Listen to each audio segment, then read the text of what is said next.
Let's give it up for Mark Rosenthal, everybody! Yes! Ooh, all right. Ooh. Little bongo band there. No joke, my roommate and I in college put this song on every morning when we woke up before we went to school. That's it. All right. I got a question here. How many belts do you own? One. One belt? Yeah. Perfectly reasonable number of belts. Yeah. How about you? How many belts you got? Like over 20. Jesus Christ, that's a lot of belts. But still within reason. How about you? How many belts we got? 2. 2 belts? I feel like that's the perfect amount of belts. Folks, my mother-in-law owns 61 belts! 61 belts! And I know what you're thinking. You're thinking, Mark, there's no way you could know she owns 61 belts unless you counted every single one of those belts, which I did. 61 belts. There are stores that have less belts. And I know what you're thinking. I know what you're thinking. You're thinking, Mark, there's no way you could know that unless you went to a store with the express purpose of counting all their belts to see if it was under 61, which I did. I'm not crazy. And thank you for proving me right, Target on Peterson Avenue.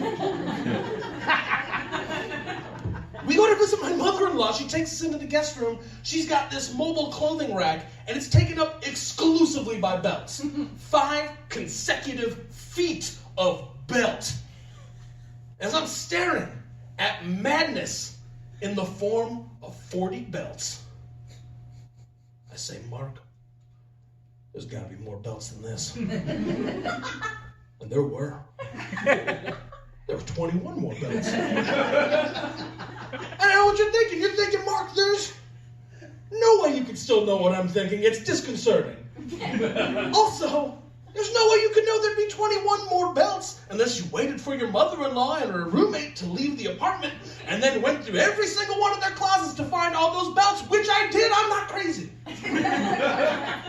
61 belts. Look, my mother-in-law is an eccentric lady, all right? And I can handle that. I can handle the fact that when she drives like a mouse running a cheese maze for the first time. Like it's nothing but U-turns and backtracking and total confusion, all at highway speeds, all on side streets. She's the only person I've ever met who did a U-turn on a 4-lane highway. Oh. One time she pulled an illegal U-turn and almost broadsided an ice cream truck, then got mad at the ice cream truck for being out so late. Aye, Dorothy, Mark, the ice cream truck, nobody buys ice cream at 2 o'clock in the afternoon. Nope. Nobody buys ice cream when the sun's out. You're right, Maria. I can handle that, though. I can handle the fact that her idea of my typical breakfast is 4 cups of Activia yogurt and a pound of strawberries. Like, do I look like a person who's even heard of Activia yogurt? But I can handle that. I can handle the fact that her incredibly old roommate subscribes to Tesla magazine. Not Tesla, the sweet electric car, nor Tesla, the even sweeter 80s hair metal band. Found my old heads. No, Nikola Tesla. You know, the dead inventor what's been dead a long time and ain't invented anything in a long time because he's still dead. Let me ask you, how many articles is too many articles about Tesla coils? I'll tell you the top 1. It's 1. This is a 50-page magazine with dozens of back issues. Ooh, and man, they built a Tesla coil in Colorado. Ooh, and Joe just won in Minneapolis. I shouldn't make fun of this old man for liking a magazine, but in my defense, he does spell magic with a K, so fuck that guy. And not like M-A-G-I-K instead of a C. It's not a simple substitution. M-A-G-I-C-K. That's evil. That's some Merlin shit. That's wrong. 61 belts. I'm still on these goddamn belts. I even asked my mother-in-law. I asked her, Maria, why do you have so many belts? And do you know what she said to me? Do you know what her response was? Ha ha ha ha! She just walked away. Even she couldn't face the fact that she owned that many belts.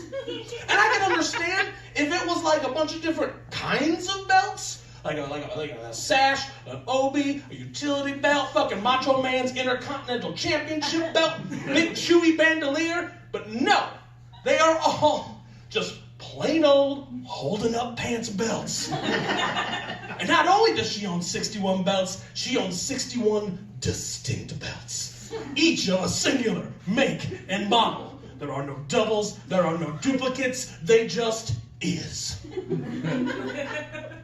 It's like she had a vision of the apocalypse, right? And the tachyons blasted back through time by nuclear devastation. She had a vision, and she saw the mutant marauder bikers roaring over what was left of a desolate Toronto in a desperate bid for gasoline and bullets and a cure for whatever made the Crocs so angry. And she noticed they didn't have anything that could hold up their sweet assless chaps. And she realized, in the land of droopy chaps, the woman with 61 belts is queen! What are we at right now? How many minutes is that? We're at the 6 minute mark. Fantastic. 6 minutes on belts. You're goddamn right I did it. All right. Let's go. Come on.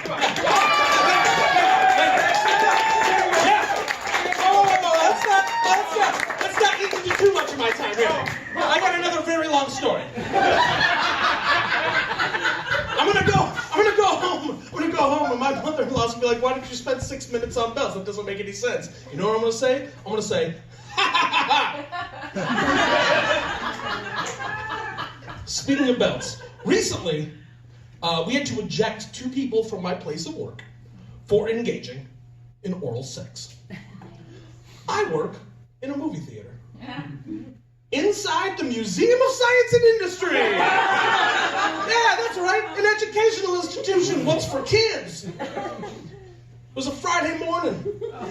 Slow. I'm at the ticket post. I'm doing the same thing I do every Friday morning. I am loudly singing yacht rock songs to myself.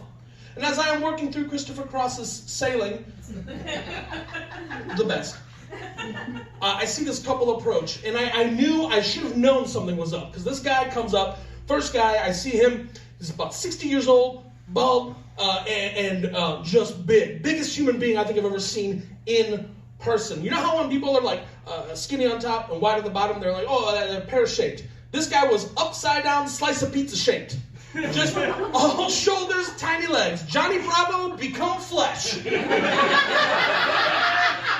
And he struts in with a confidence that is not commensurate with seeing a documentary about structural engineering at 10 o'clock in the morning. Like,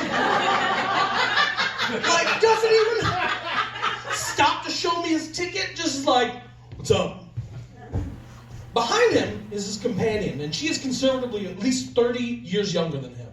Very thin, very beautiful, lithe, young Asian woman. She doesn't say a word. She just walks by and does this. You know, like the elite athletes do. So 5 minutes pass by, and movie starts. I'm working my way through Sweet Freedom, Michael McDonald theme song from Running Scared, starring Billy Crystal and Gregory Hines. You know the one. That guy does. That's the first time anyone's acknowledged that it's even a song. All of a sudden I see my supervisor and a security officer making their way toward the elevator into the theater, like with purpose, like just fucking trucking in there. Just as they get on the elevator, I go, hey, what's going on? And my supervisor goes, there's shenanigans in the theater. Door closed, elevator gone.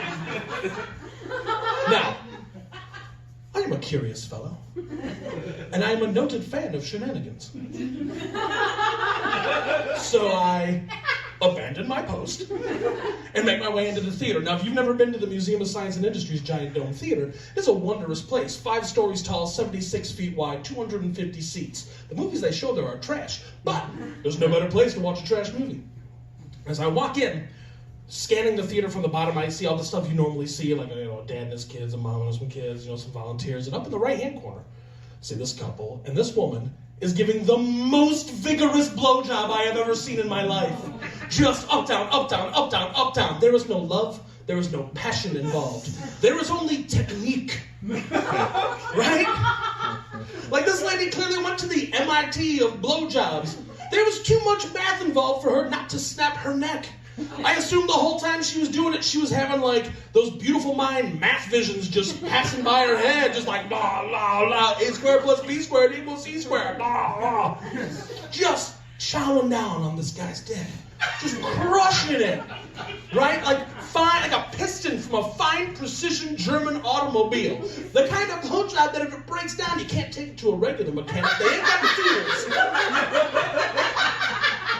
And it is at this point that he and I make eye contact.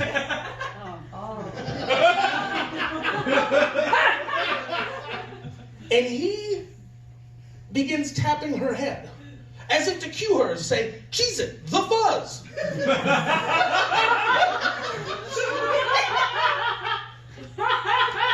But she misinterprets this signal as, "I'm a nut, speed up." And she shifts into a gear that human beings are not allowed to do by physics. If she was moving so fast, like I couldn't even see motion anymore. It was just still images, up and down. It's like when you see a car going so fast, the tires don't even look like they're moving. Like that sort of thing. So eventually he grabs her hair, just rips her off of his, and I gotta say this, monster hog.